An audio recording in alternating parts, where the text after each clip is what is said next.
اشرح لي صدري ويسر لي امري واحلل عقدة من لساني يفقهوا قولي واجعل لي وزيرا من اہلی۔ السلام علیکم۔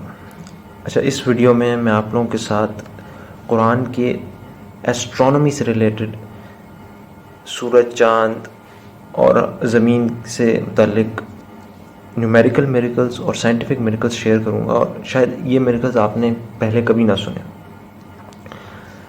اور سبحان اللہ ان کو سن کے آپ کو انشاءاللہ ویسے ہی اثر آپ اپنے اندر محسوس کریں گے، یا ایسا ہی احساس آپ کے اندر پیدا ہوگا جیسے حضرت موسیٰ علیہ السلام کی لاٹھی پھینکنے سے سانپ بنتے وقت لوگوں نے محسوس کیا، یا حضرت عیسیٰ کے مردہ کو زندہ کرتے وقت۔ یہ تمام معجزات دیکھ کر ان کی نبوت پر یقین ہوگا۔ اسی طریقے سے انشاءاللہ قرآن پر یہ یقین لانا کہ یہ اللہ کی طرف سے کتاب ہے، ان معجزات کو دیکھ کے ہمارے اوپر انشاءاللہ ویسے اثرات ہوں گے۔ جو سب سے پہلا معجزہ ہے کہ ہمیں پتہ ہے کہ زمین کے گرد جو چاند گھومتا ہے، سبحان اللہ، ویسے نئے چاند سے نئے چاند تک جو ہم دیکھتے ہیں وہ تو تقریباً 29-30 دن لگتے ہیں، لیکن چاند کا خود گھومنا زمین کے گرد اور ایک سائیکل مکمل کرنا، اس میں ٹوٹل چاند کو لگتے ہیں تقریباً 27.3 ڈیز، تقریباً 27.3 دن، اس طریقے سے تقریباً سبحان اللہ 27 ڈیز لگتے ہیں۔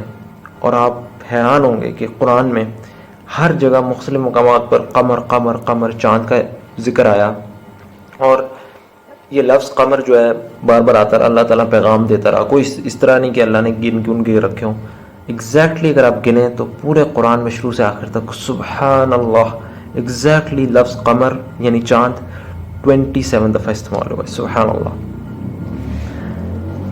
اب اس سے آگے بڑھتے ہیں اگلے معجزے پر، اور یہ دیکھیں کہ چاند اپنے سائیکل پہ چلتا ہے، سورج اپنے سائیکل پہ چلتا ہے، زمین اپنے سائیکل پہ چلتی ہے، چاند زمین کے گرد بھی گھوم رہا ہوتا ہے، زمین سورج کے گرد بھی گھومتی ہے، اپنے ایکسس پہ بھی گھومتی ہے، اور یہ ساری جو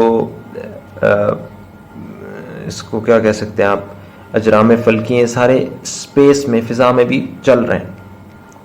اچھا، چاند کا اپنا ایک سائیکل ہوتا ہے کہ 29-30 دنوں میں ہم لوگ نئے سے نئے چاند دیکھتے ہیں، اس کا ایک مہینہ مکمل ہوتا ہے، پھر پورا سال اس کا مکمل ہوتا ہے، جو کہ شمسی سال سے، جو گریگورین ایئر ہے اس سے کم ہوتا ہے۔ شمس اور زمین کا اپنے محور میں گننا، پھر سورج کے گرد 365.25 ڈیز، اس طریقے سے ہر چیز کی اپنی کیلکولیشن ہوتی ہے، لیکن وہ مدت جس میں سورج اور چاند، شمس اور قمر، عربی میں سورج کو شمس کہتے ہیں اور قمر چاند کو کہتے ہیں، جتنے عرصے میں یہ دونوں پورے فضا میں، اسپیس میں اپنا پورا ایک سائیکل کمپلیٹ کر کے ایگزیکٹلی سیم جگہ پہ آتے ہیں فضا پہ، یعنی جس ٹائم پیریڈ پہ دونوں کا سیم سائیکل کوئنسائڈ کرتا ہے، وہ ایگزیکٹلی تقریباً بنتا ہے 19 سال، 19 ایئرس، سبحان اللہ۔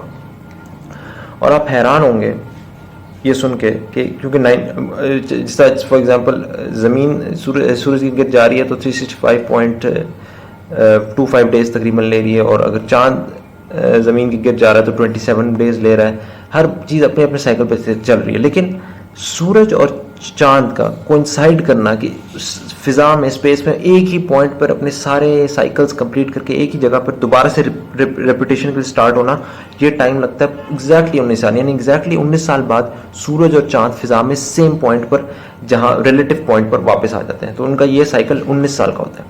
تو سبحان اللہ، سورج اور چاند کا سیم پلیس پہ آنا، ایک دوسرے کے ریلیٹو، آپ حیران ہوں گے کہ ویسے تو لفظ چاند، قمر قرآن میں 27 دفعہ یا 27 ٹائمز، جو کہ چاند کا اپنا ارتھ کے گرد سائیکل بھی ہے 27 ڈیز کا، 27 دفعہ چاند آیا، سورج 33 دفعہ مینشن ہوا۔ آپ حیران ہوں گے کہ سبحان اللہ جو مشترک آیات ہیں، سیم کامن آیات ہیں، جن میں چاند اور سورج، شمس اور قمر دونوں مینشن ہوئے، آپ سبحان اللہ، اللہ سبحان اللہ، سبحان اللہ، ایگزیکٹلی 19 دفعہ یہ لفظ چاند اور سورج، میں 19 دفعہ کہہ رہا ہوں، یعنی کہ 19 دفعہ شمس کا لفظ استعمال ہوا اور 19 دفعہ قمر کا لفظ ہوا استعمال، اور یہ لفظ 19 دفعہ سیم آیات میں استعمال ہوئے۔ یہ نہیں کہنا کہ ضروری ہے کہ 19 ہی آیاتوں لفظ 19 سے، کیونکہ بعض اوقات ایک آیت میں دو دفعہ بھی سورج 2 دفعہ استعمال ہوا تو اسی آیت میں چاند بھی 2 دفعہ استعمال ہوا. تو ایگزیکٹلی چاند 19 دفعہ استعمال ہوا اور ایگزیکٹلی سورج 19 دفعہ استعمال ہوا ایسی آیات میں جس میں یہ دونوں ایک ساتھ استعمال ہوئے. تو سبحان اللہ ایک چھوٹا سا اشارہ ملا اللہ کی طرف سے کہ چاند اور سورج کا کامن ایلیمنٹ 19 ہے. سبحان اللہ, وہ ہمیں آج پتہ چل گیا. اس کو میٹونک سائیکل کہتے ہیں. میٹونک سائیکل آپ سرچ کر سکتے ہیں انٹرنیٹ پہ جا کے, میٹونک سائیکل METONIC, کہ 19 سال بعد سورج اور چاند دونوں کامن ریلیٹو پوزیشن میں آ جاتے ہیں اسپیس میں. اور سبحان اللہ تعالیٰ نے سورج اور چاند کا مینشن شمس اور قمر کا ایگزیکٹلی 19 دفعہ سیم آیات میں کیا, گویا ایک چھوٹا سا نشان بتانے کے لیے کہ یہ دونوں سیم پوزیشن میں 19 سال بعد آتے ہیں. سبحان اللہ. اب تیسرا مینشن, تیسرا معجزہ. سبحان اللہ. لفظ مشرق اور مغرب اپنی ڈائریکشن کے معنوں میں, کہ مشرق ایسٹ کو کہتے ہیں اور مغرب ویسٹ کو, ان معنوں میں یہ دونوں لفظ 6 مرتبہ استعمال ہوئے.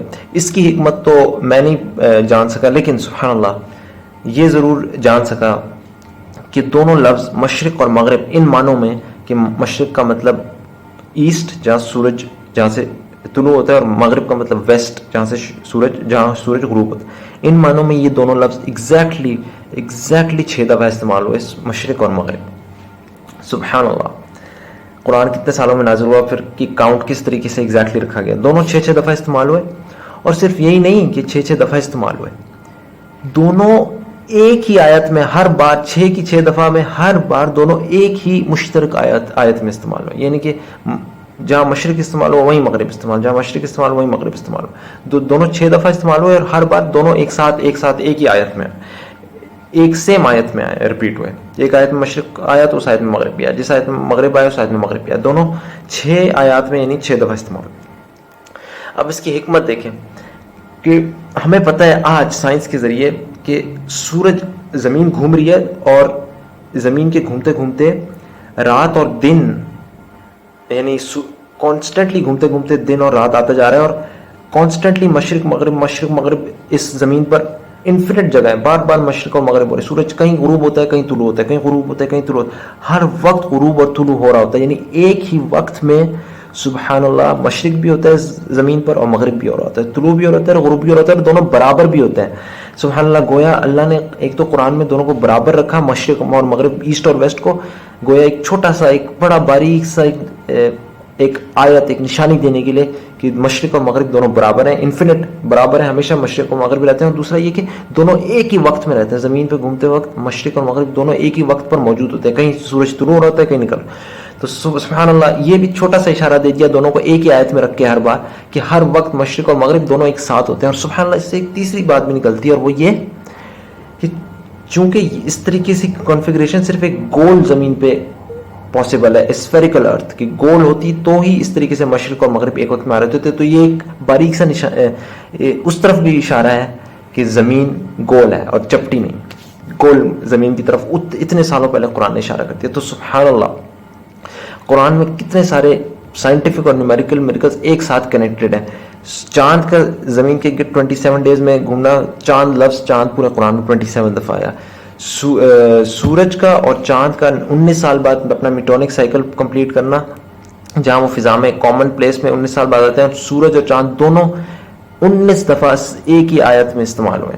اور سبحان اللہ مشرق اور مغرب, ایسٹ اور ویسٹ کے معنوں میں مشرق اور مغرب دونوں ایگزیکٹلی سیم دفعہ استعمال ہوئے, 6 دفعہ پورے قرآن میں, اور دونوں ایک ہی آیت میں استعمال ہوئے. یہ بتانے کے لیے گویا کہ دونوں ایک ہی دفعہ ایگزسٹ کرتے ہیں, مشرق اور مغرب ایک ہی دفعہ ہوتے ہیں. تو سبحان اللہ یہ نشانیاں کیوں ہمارے لیے ضروری ہیں. جس طرح حضرت موسیٰ کے عصا کو لوگوں نے سانپ پہ بدلتے ہوئے دیکھا, یا حضرت عیسیٰ کے مردے کو زندہ ہوتے ہوئے دیکھا, اسی طریقے سے ہمارے لیے کون سا معجزہ جس کو دیکھ کے ہم ایمان لائیں. سبحان اللہ یہ وہ معجزات ہیں جن کو دیکھ کے ہمیں وہی احساسات پیدا ہوتے ہیں. اور صرف یہ معجزہ اس لیے نہیں ہے کہ قرآن نے اس طریقے سے اس کو بیان کر دیا, اس میں معجزہ یہ ہے کہ قرآن نے ہر بار قرآن کو تقریباً 23 سالوں پر اتارا, اور ہر بار کوئی پیغام دیا. یہ نہیں کہ ان نمبر کو پورا کرنے کے لیے فضول میں الفاظ استعمال کیے, نہیں, ہر لفظ بمعنی پورا صحیح پیغام دیتا ہے اپنے کانٹیکسٹ میں. ہر جہاں کوئی قصہ بیان ہو رہا ہے, کہانی بیان ہو رہی ہے, اس میں سورج کا کہیں ذکر آیا, کہیں چاند کا ذکر آیا, کہیں اللہ تعالیٰ ویسی سائنٹیفکلی بتا رہا ہے. تو یہ نہیں کہ اللہ نے عدد پوری کرنے, ہر جگہ پرفیکٹ پیغام دیا جائے, پرفیکٹ الفاظ استعمال ہو رہے ہیں. اس کے باوجود پورا قرآن جب آخر میں نازل ہو گیا, کمپائل کیا گیا, یہ خود بخود چیزیں باہر آنا شروع ہو گئی. یہ نہیں کہ اللہ نے نمبر لگائے ہوئے تھے کہ اس نمبر اتنا نمبر ہو گیا تو پورا نہیں, ہر جگہ پیغام بھی سبحان اللہ پرفیکٹ دیا گیا. تو اللہ تعالیٰ سے دعا ہے اللہ تعالیٰ ہمیں مزید اس طرح کے قرآن معجزات ہمارے اوپر کرے اور اس سے ہمارا مزید ایمان بڑھائے, یقین تک ہمارا ایمان لے کے جائے. سبحانک اللہم و بحمدک اشہد ان لا الہ الا انت استغفرک و اتوب الیک.